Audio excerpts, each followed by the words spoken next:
Hey everybody, welcome back to T. Roy Cooks. I appreciate you joining. This is a Thursday chatting with Troy, and if you've never seen one of these before, this is where I answer your questions. And if you have questions after watching this one, just leave them in the comments down below. And also, any YouTubers that I mention that have channels, or if you if you're interested in any of the products I may mention or websites to get those products, just check the description box below. If you look right below the video, there's a little button that says show more. Click that, it'll open up that description box. You'll find all the information there, along with all my social media and stuff as well. So let's get down to it. I usually try to answer about 10, 15 questions or so. Let's see how far we get today. Again, I got about 6-7 pages of questions here, so thank you very much for all of these questions. Let's get to it. The Goatman 62, he says, is there a recipe or a meal that your wife or her family introduced you to? Something that you may not have been aware of. Yeah, there is. In fact, it's one of my favorite dishes. It's a casserole dish, and I've actually done a video on it. If you're interested, I'll put that video up here if I think about it. But it's spaghetti, but it's also got corn, green olives, ground beef, cheddar cheese, some tomato soup in there, man, and I love it. It is delicious. I love casserole dishes to begin with, but this one knocks your socks off, man. I love this. Try to get Karen to cook it for me at least a couple times a month. So that would be mine, and it's an old family recipe on her side. I love it. Heavy Metal Barbecue. Hey, brother. Question off the question you just got. And he's referring to last week's video. To eliminate that dirty smoke your subscriber was talking about, do you ever pre-burn the wood before putting it in the offset? I personally don't, because I don't have a little firebox or something on the side that I can pre-burn the wood. And if you're not familiar with what he's talking about, to try to keep that clean smoke in your pit, in your offset, if you pre-burn your wood in a different pit or some other, like a fire pit or something, you can get a shovel and just scoop the coals out of that pit and put them into your firebox on your offset. So that's what he's referring to, and that's a great idea. I have not done that though. What I do sometimes is I'll just stick the wood itself, the stick of wood, on the firebox to warm it up on top, and then when I'm ready to use it, I'll stick it in there. It's already preheated a little bit, you know, so it does help, especially when it's cold outside. Great question though, and a great suggestion, man. If you haven't tried that, if any of you out there have a separate firebox, give that a try, and you'll almost be guaranteed to get that clean, blue, thin smoke instead of that white billowing smoke that you get from putting a fresh log of wood in your firebox. Aaron Luntzman, keep it up. Thanks, Aaron, I appreciate that. I use your cooks as a reference often. Question on wood selection and size. Turkey time is upon us. It is. In fact, I'm recording this Wednesday. Tomorrow is Thanksgiving here in the United States, so happy Thanksgiving to all of my friends here in the United States. What would you recommend for wood selection? I've been thinking about using some pecan or possibly apple or hickory. And as far as wood size, what size chunks would you recommend for an ugly drum smoker? Large chunks or smaller 1-inch thick chunks? As far as the turkey, I just use what I have on hand. It's usually some pecan wood or some post oak. I have used apple wood, and it is a great tasting wood on poultry and fish as well. In fact, any of those fruit woods would be great with poultry, but they're light in flavor. When you taste the meat, it's a very subtle hint of smoke flavor. I like a little bit more pronounced smoke, which is why I go with pecan or post oak. The higher end of the range, where you get the most what do you call it, the most smoke flavor, I guess, is if you use something like hickory or mesquite, which sometimes I do use on thick, big hunks of meat like pork butt or brisket. But for turkey, yeah, just use what you have on hand. I wouldn't go out and buy anything extra. But if you got some apple wood or some cherry wood gives you a nice mahogany color on your bird. Also, peach wood is really good. It's kind of expensive out here in Texas, so I don't use peach a lot. But as far as the chunks go, you asked about the chunk sizes on ugly drum. I've never cooked on one of those, but I would venture to say it's probably the same as on the Weber Smoky Mountain. I use fist-sized chunks. That's what I have on hand. That's what I would probably use if I had an ugly drum smoker. I think that what you may run into if you use the smaller 1-inch size chunks would be you're opening the door of the ugly drum a lot, and or opening the lid, and you're letting all that heat escape, So that's going to make your cooking times a little bit longer. Personally, I don't let that kind of stuff bother me. If I have the little small 1-inch chunks, that's what I would use. But normally what I buy are the fist-sized chunks of wood. So that's what I would use. Other than just having to open the lid on that ugly drum a little more often to put more wood on there, that's the only downside I can see, man. Paul Barbecue, do you have a favorite local restaurant or food truck? If so, what's your favorite thing about it? Paul, I like to go to the Foxhole Tavern.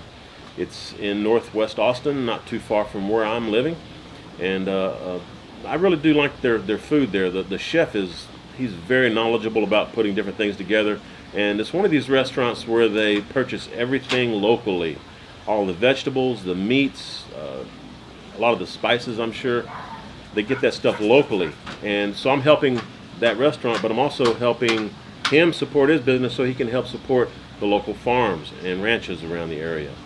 So yeah, I like that. I love it. There's a lot of food trucks around the Austin area, but they're mainly downtown or around the University of Texas campus, and I don't venture down that way too much, so I rarely eat at any of those. There's some good barbecue food trucks down there, but again, I don't eat there very much. Toss Tin Man, easy cooking. My buddy Jim up there in the north, he's got his own channel. Y'all go check him out. Link is down below. He's asking, how did you come up with the T-Roy Cooks Responsibly thing? That was actually something that Karen put on the end of a video. At the time, it's been 2 or 3 years ago. At the time, I was ending my videos with, just remember, let me see. Thanks for joining us, T-Roy Cooks, or something like that. I forget what I did. But, and I'll put that video up here if y'all are interested in looking at it. In fact, Logan West, that did that parody video recently, he found that video and he was asking the same question. And I was like, yep, you found it, man. That's where it all started. It's Karen's fault. At the end of that video, and it's a spicy cornbread video that Karen did. They're great cornbread, by the way. But at the end of the video, I was like, you know, signing off, T-Roy Cooks. And she was standing right beside me, and she says, responsibly. And it stuck. It sounded great together. So we've been using it ever since. It's Karen's fault. Great question, man. Appreciate it. Elton's Barbecue Pit. That's my buddy Jetil up in Norway. That's where I get the hat from. Not this one, but my Norway hat. Jetil sent it to me. My question to you, who've been doing this with YouTube for a while, what do you do with the inappropriate postings or clearly confused opinions or statements? Have you ever had any bad experiences? Cheers. Hey, cheers to you there, Jetil. I appreciate that, man. That's another local Austin brewery, Carbach. This is Love Street. It's a Kolsch style beer. Love it. Support your local community, folks. Let's see. As far as the comments people leave, I don't allow any cuss words on my comments, so I will delete those. And if the person has done it more than once on different videos or even on the same video, I'll just block them so that they can't comment any longer. And I pretty much do that the same. If something's vulgar, you know, I'll delete it or block the person so they can't continue to make insults or talk nasty, stuff like that. I've never really had any bad experiences. I know sometimes people ask questions and sometimes I'll respond asking for more clarification about their question because I'm not quite sure what they're asking. So sometimes that happens. Bad experiences? No, I've never really had any. You know, I try to nip it in the bud before anything gets started. But you got to pay attention to your comments on your channel, you know, see what's going on. It takes a lot of work, a lot of time. I probably spend 2 or 3 hours a day just responding to comments, which again is why I'm doing these videos, so that I can tell people, go check out episode 4. You know, I answered that question. Excuse me. Ben's Barbecue. Great Thursday chat again, Troy. But the question is, what hangs in the tree behind you? Is that a caravan? Enjoy your week. Ben, I appreciate the support, man, and yeah, you have a great week as well. And I guess you're talking about this this little trailer back here. It's a birdhouse, as many of you probably already have guessed. I don't have a caravan. It's just a little birdhouse by itself. Karen liked the look of it. We used to have an old late 60s or mid 60s travel trailer that we refurbished and used a little while. But man, we love the older stuff like that. So Karen fell in love with that birdhouse, and she got it. That's what you see back behind me. It'd be kind of cool if I had a little truck to put in front of it and maybe a boat behind it, huh? That'd be far out. Alright, CJ Hayes. Hey Troy, got a question about the Weber Smoky Mountain. Do you ever use an ATC, or automatic temperature control, on the Weber? And keep up the good work for the people like me in Wisconsin that love to learn and cook as you guys do down in the South. Any favorite recipes sent my way would be appreciated. Subscriber for life. Thanks, buddy. I appreciate that, CJ. Thank you very much, man. I'm glad you enjoy the channel. Always great hearing from each of you. You guys, y'all good people, man. I appreciate it. Automatic temperature controls. I've used it on my, let me see. First off, it's a barbecue guru. And I think I've got the 25 millimeter fan that I bought with it. I think they call it the Viper, I think. But anyway, I have used it on my Kamado Joe, and I've also used it on my my Yoda Wichita, my offset. But I find that the fan, when it cuts on, I mean, it works like it's supposed to on the Kamado, and it would also work fine on the Weber Smoky Mountain. But both of those cookers are set it and forget it. I don't really need to have something monitoring my temp. Because I set, you know, I know how much fuel I'm putting in there. I know that I got enough fuel to last a good 10, 12 plus hours. I don't need something in there to try to maintain the temps. The Kamados and the Weber Smoky Mountains will maintain temps all by themselves once you set those vents, man. And on my offset, I just want to see what it would work, you know, how it would work. And it worked fine, but I'm still going to have to add wood to my offset about every hour. So I just, it's needless, you know.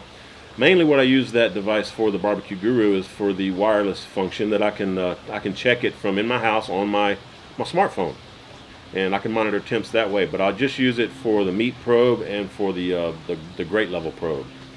So I rarely use the fan. And also found that when I had it hooked up to my Kamado, that fan, when it would kick on, it would blow ashes up into the meat, which I didn't care for. So that's a downside of it. Maybe I should have got a little lower CPM fan, or whatever they call it, because I think I got the biggest one they had. Let's see. Baby Back Maniac, my buddy Justin, my brother Justin up around Dallas, man. How you doing, Justin? Says, I have a question for next time or whenever.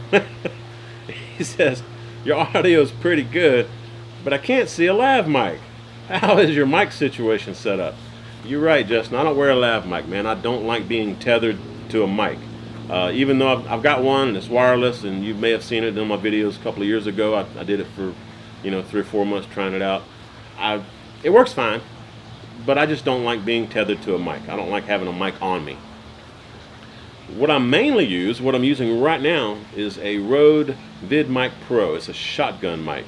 And I've also got my other, that's almost sitting on my Canon G30. I've got my other Canon G30 sitting here. And, you know, it's not turned on or anything. In fact, it's missing the battery.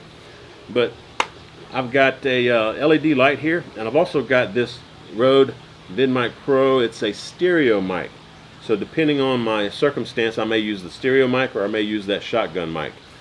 And on top of that, which I'm still kind of getting used to, it takes a little while to set up, I've got a Sound Design 744T. It's a professional audio recorder, and it's got a built-in hard drive on it, which is excellent. And I've also got a couple of Sennheiser mics that I can put on a boom mic. But a lot of times just doing stuff like this, setting up all those boom mics and all that, have the cords running everywhere. You know, maybe if I had more time, you know, like John over at Big Meat Sunday, he probably spends an hour or so setting up his kitchen for his shoots. I just really don't want to spend that much time at this point doing all of that. Maybe in the future I'll devote more time to doing that. But a lot of times it's just spur of the moment, let's film a video. So I got my tripod, my camera, my mic. I'm good to go. And I still got to show y'all my setup one of these days. I'll try to see if I can get Karen to take a picture of one of these and just so I can include it in the video or put it on Facebook for you. Other than that, I'll try to make a video, but I'm gonna get a third camera. Actually, if I do that, I'll get a third camera, a little small handheld camcorder or something that I can shoot and show you what I'm what I'm doing for my setup. Matthew Ilian, Matt, my good buddy up there, my brother in Alaska. How you doing there, Matt? Tell Holly I said hello.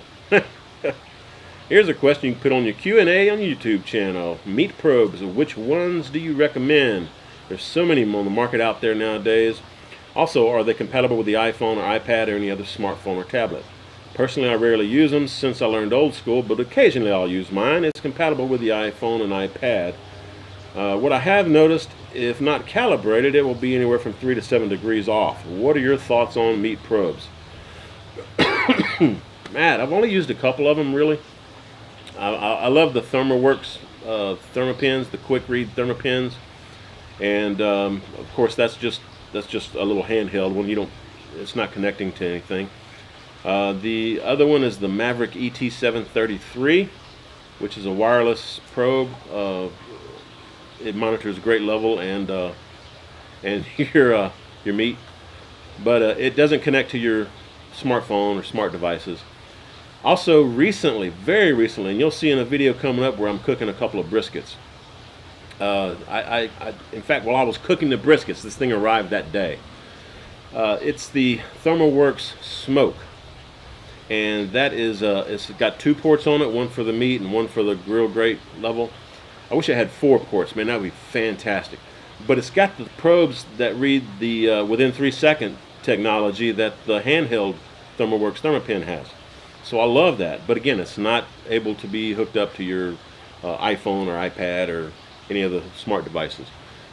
The only thing that I have that does hook up to a smart device would be that Barbecue Guru that I just mentioned, and that does work fine. The actual web app could be a little bit better.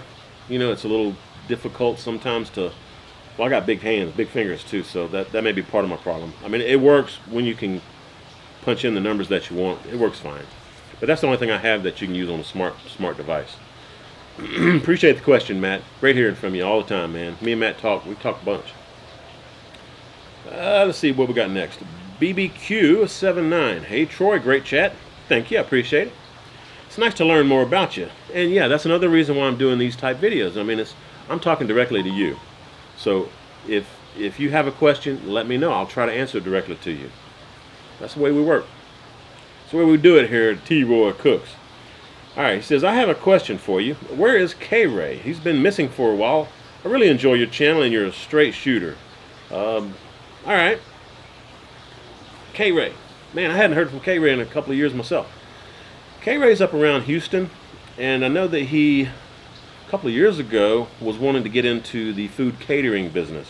And he went and bought a big rig on a trailer, a smoker and all that set up on the trailer so that he can do his catering gigs off-site, or on-site, I guess you want to look at it that way.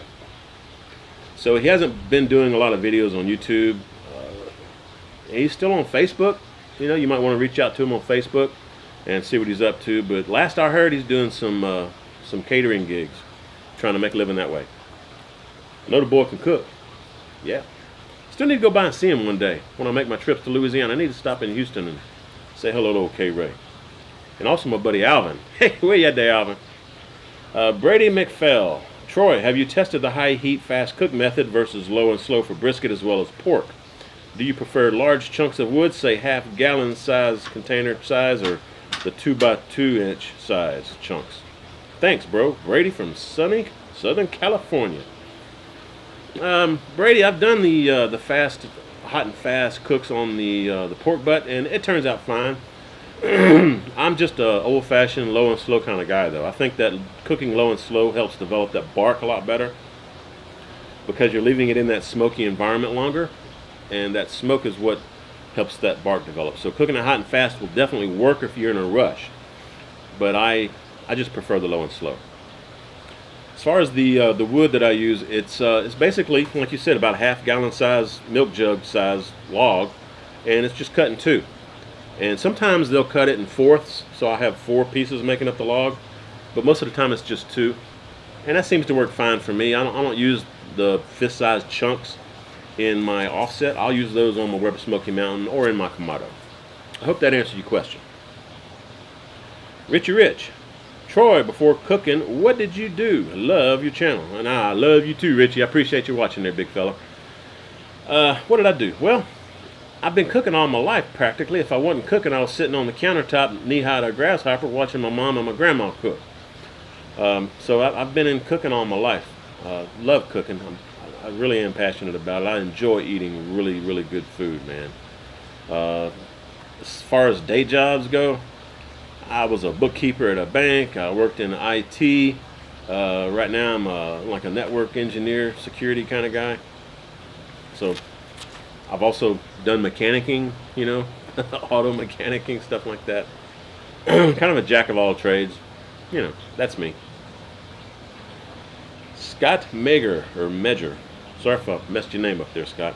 Hey Troy, love the videos. Do you have a favorite tequila? And other than Amazon, do you know any websites where you can buy replacement parts for the Weber grills? If you do, hopefully they ship to Canada. Keep up the good work. Appreciate that, Scott. Tequila. I like Patron. I've actually used it in some of my videos where I've done fajitas and marinated the fajita meat in some tequila. I use Patron. It's good stuff. As far as the replacement parts, I know that Cajun Bandit sells parts for Weber Smoky Mountains. I'm not sure if they also have parts for the Weber kettle, but you may want to check them out. I'll put a link down below in the description box for Cajun Bandit. I'm pretty sure they ship to Canada. Troy Bonner, my first question ever, T-Roy. Well, welcome to the team there, Troy. Appreciate the question. Let's see what you got. You mentioned that if we've tried, hang on. You mentioned that if we have the white smoke on an offset smoker, that we need to open the vents to increase the airflow. If we do that, the temperature will go up, and we want to keep it low. How do we keep the temperature low while opening the vents to get the blue smoke? Well, you could just crack open the cooking chamber door, let some of that heat out. You could also open your firebox door even wider so that the firebox door is not bouncing heat off and reflecting back into the cooking chamber. If you open it enough, part of that heat will go out. Of course, some people look at that as wasting fuel, but that's one way to do it. The other way would be like my buddy mentioned earlier. Who was it? Heavy Metal Barbecue. Get you a side box, firebox or something, or someplace where you can burn some wood. Go ahead and burn your wood ahead of time so that you just have the coals, and then shovel those coals into your firebox. That would work fantastic. You may want to give that a try.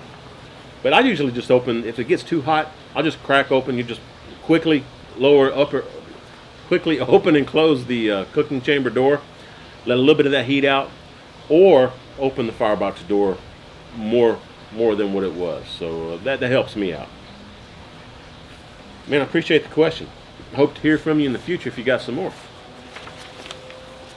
Larry Wolf. And this is not Larry Wolf at the Wolf Pit. I found out, I actually asked Larry if he was Larry Wolf from the Wolf Pit, and he said, no, I'm another wolf. All right.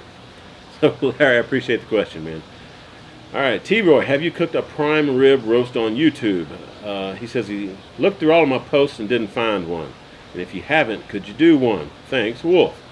Larry, yeah, I have. I will put that video up here for you so you can check it out. It's probably been a couple of years ago, and if I remember correctly, I smoked it on my Yoder Wichita. But it turned out fabulous. I remember it having a really nice thumbnail image that I chose for the thumbnail. Turned out fabulous, though. But yeah, check up here. I'll put that video up there for you. All right, folks. I got to get to cooking me some turkey and some ham, and I think Karen's doing some pies and some sides for Thanksgiving tomorrow. So, again, Karen and I wish each of you a very happy Thanksgiving.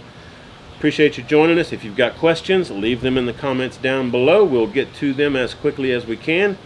And I hope you join us for every Thursday. We're doing Chatting with Troy. And again, appreciate y'all checking us out. Give me thumbs up if you like this sort of thing. Y'all give me some feedback. If you tried my recipes, let me know. And by all means, I hope you share this video along with my channel link to all of your friends, letting them know that T-Roy cooks responsibly. Cheers, everybody.